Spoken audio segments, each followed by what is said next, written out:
Hi, everybody. Welcome to another episode of Where Are They Now, where we check in on former Harvard athletes who are making an impact in their time after Harvard. Today, we're joined by former Harvard women's soccer goalie, Lizzie Durack. Lizzie played professional soccer, and now she works for Goldman Sachs in London. Lizzie, welcome. Thanks very much, Bill. Thanks for having me.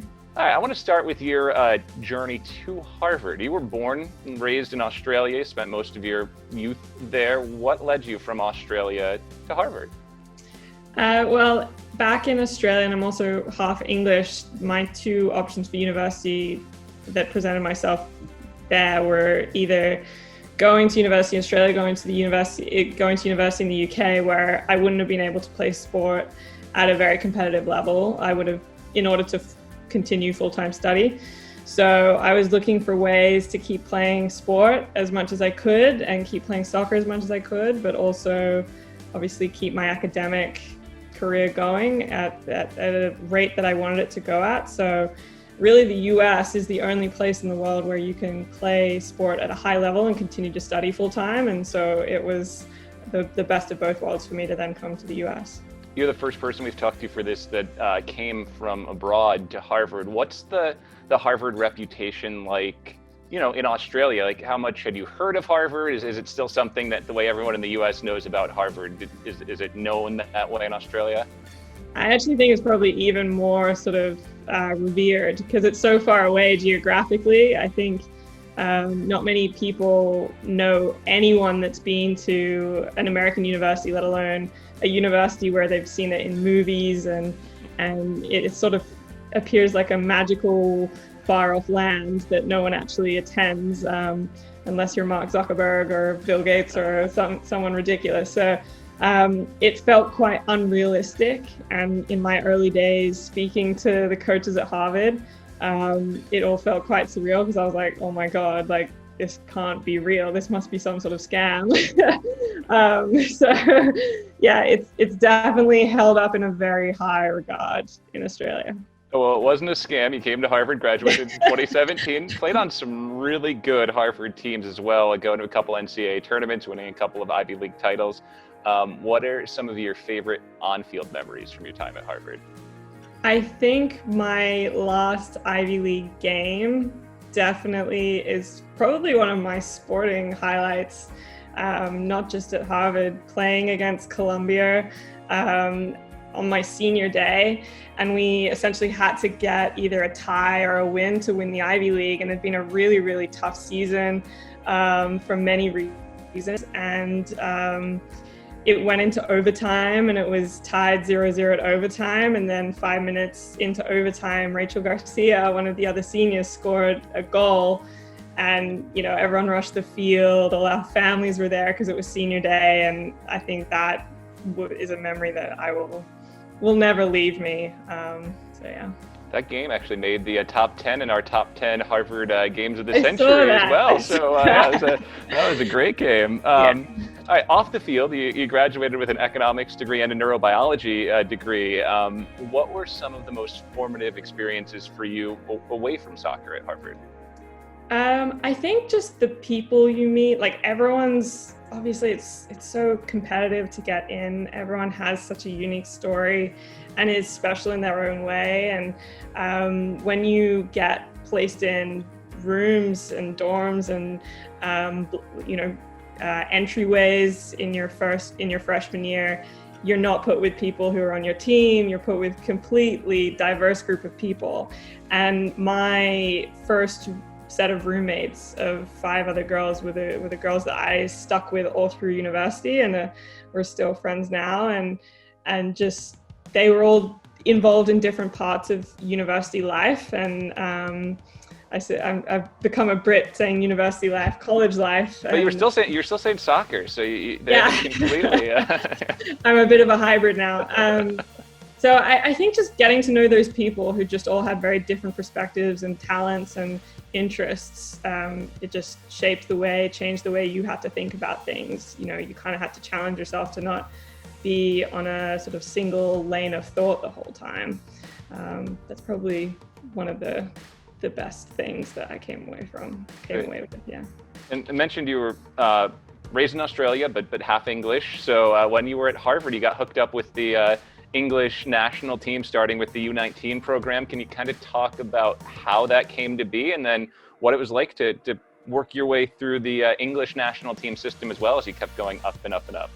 Yeah, so I actually had a bit of a 6 month, like a half gap year between finishing high school in Australia, which finished in a calendar year kind of way. So I finished high school in November and wasn't starting Harvard till the following fall.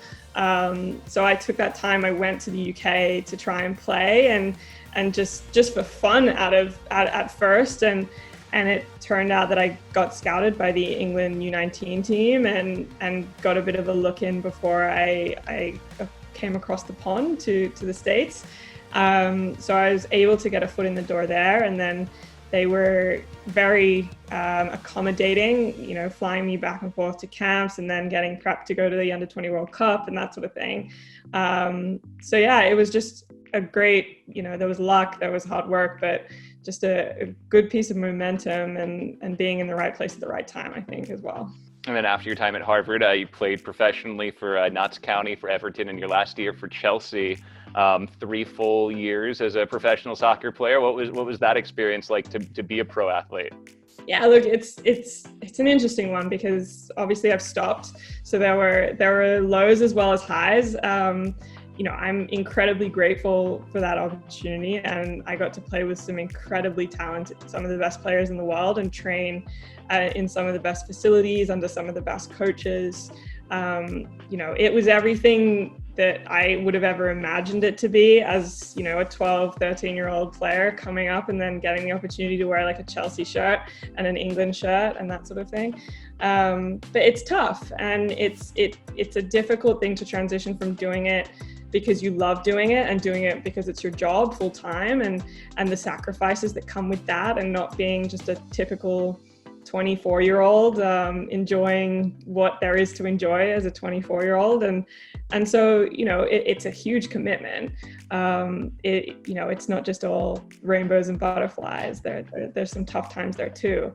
But like I said, it's an incredible experience. And I'd say if anyone has the opportunity to play professionally, even if it's just for a couple of years after college, you know, I would highly, highly encourage that experience. Yeah. You know, from afar, it really looks like England has made a big commitment to women's soccer over the last decade that maybe they hadn't made in the past, and they've really caught up to you know, countries like the United States, and now you even see some of the best American players have gone over to start playing in the Premier League in England. What's it been like to kind of see the growth of women's soccer in England on the ground? It's incredible. Like when I first played, I played for a little bit with Everton before college, before they were a professional team, and you know, players weren't getting paid. And then by the time I graduated 4 years later, you could be a fully professional soccer player for a club like Everton. And you know, it's incredible to see the trajectory and to see the you know, the fans getting on board, sort of having like a one club mentality, because obviously football is a huge culture here in the UK. So it's great to see, you know, the supporters for the men's team, you know, embracing the women's sides as well, and seeing that there's great quality sport to be watched and enjoyed. And obviously with the money coming in to the clubs, to the women's side, they're able to bring in those sort of exciting players, like having Alex Morgan join Tottenham or Tobin Heath joining Man United now. It's just insane to see those kinds of players playing in a league where 5 years ago, 6 years ago, it wasn't even professional. It wasn't even semi-professional in some ways. Yeah, and obviously that's going to help raise the game of young girls in England, as well as those youth development academies are supported. You know, I want to go back to last summer, to 2019, when you decided it was time to retire and go into the working world. I know the Harvard women's soccer team actually tweeted you, okay, time to use your degree now, Lizzie. What was the decision process like to realize, hey, I've done what I want to do at this level and I'm ready to do something else? It was, and it's a very privileged thing to get to say, but it was by far the hardest decision I've ever made in my life. I think, you know, when you find yourself in a situation like I was, you know, I was on paper in a great spot. And if my 12-year-old self had looked at where I was, she would be going, you must be over the moon. Why would you ever leave that? And it's, I guess you get to that point as an adult and you've changed and you've experienced what you've experienced, and you realize, okay, this maybe isn't as making me as happy as I want it to make me. And like you said, I studied super hard to get a great degree, and I want to put that to use. And I feel like I'm being left behind a little bit on that side, on that track, and I don't want to leave it too late to get started in another career. So there was lots of factors that went into that decision, but at the end of the day, I wasn't as happy as I wanted to be, and I think I needed to make a change. Well, and now you're a little more than a year in, working at Goldman Sachs. Obviously, it's been a ridiculously weird year and nothing like what the normal year would be. But all that being said, a year in, how do you reflect on, okay, the decision you made and now what you've done since then? Yeah, no, I think I made the right decision. I haven't regretted the decision. I sometimes miss just the simplicity of kicking a ball around and having a little bit more sleep every night, maybe. But other than that, I'm very happy with the decision. I'm in a great team at Goldman. I have great people around me. I'm learning more than I would have learned, I can never imagine I would have learned in 1 year. And to see markets go through what they've gone through in the last 6 months has been an incredible experience. And to be involved and part of a firm that has, managed to have 98% of a 30,000 person workforce work virtually and seamlessly and successfully is just, it's an incredible thing to be a part of. And so, yeah, I'm incredibly happy with the decision and happy in my new seat. That's great. Long term, with the work that you're doing now, what are some of your long-term goals or ambitions? I used to be someone, I think most kids that end up going to Harvard are people that have some very concrete 5-year, 10-year plans, and I definitely used to be that person. I can't say I'm that person anymore. I think 2020 has taught us that you can't really be that person. Yep, throw it all out, right? Yeah. Exactly. I think if anything, the last year and the decision to come away from football taught me that, gave me a bit of a backbone when it comes to trusting my gut, that when the time comes that I want to make a change, that it's okay to make that change and you'll figure it out. Right now, I don't have that feeling that I want to go anywhere. So it's hard to say when or if that feeling will come back and what that sort of feeling will push me to change into. So I can't really give you a concrete answer to that one, other than we'll see what happens, and I'll just continue to trust my gut. And until then, I'll just try to make the most of the situation I'm in. So no plans tomorrow to pivot to your neurobiology side of things, go to medical school and become a brain surgeon then? No, I think it's a little too late to go. Well, I shouldn't say that. It's never too late to go to med school. But I did go into Harvard thinking I would be pre-med, and that changed pretty quickly. But no plans to go off to med school at this stage. Great. And, finally, Lizzie, you come at this from, a unique perspective of, like you said, getting to be a pro athlete for a few years, experiencing that, and then at a time where you were still athletically able to do it, deciding you wanted to pursue your degree and another career as well. So what advice would you give to people you find in a similar spot, maybe coming right out of college, or who have, played for a couple of years and are starting to evaluate, okay, how much longer do I want to do this, and when do I want to pivot to something else? Yeah, it's a great question, and I'm not the only one who's experienced this. I had lots of teammates who, while they were at college, questioned whether they want to continue playing, and they had such exciting things going on elsewhere on campus that it became a tough decision whether to keep playing or not. I think at the end of the day, like I said, there's a gut feeling, and as much as you can make a pros and cons list, I think if you're feeling unhappy with playing, don't sort of rush into anything. Give it 3 months, give it 6 months, and if you're still consistently unhappy or you have an itch to do something else, then I think that's when you got to take that feeling seriously. Like, don't get me wrong, sport has its ups and downs. My coaches at Harvard, hearing this, would tease me about some of the times where I was not a super happy person, and that's just the ups and downs of being an early 20s person in a tough, intense environment. You can't just rush into quitting. But you do have to trust your own instincts. No one else can tell you what the right thing is for you.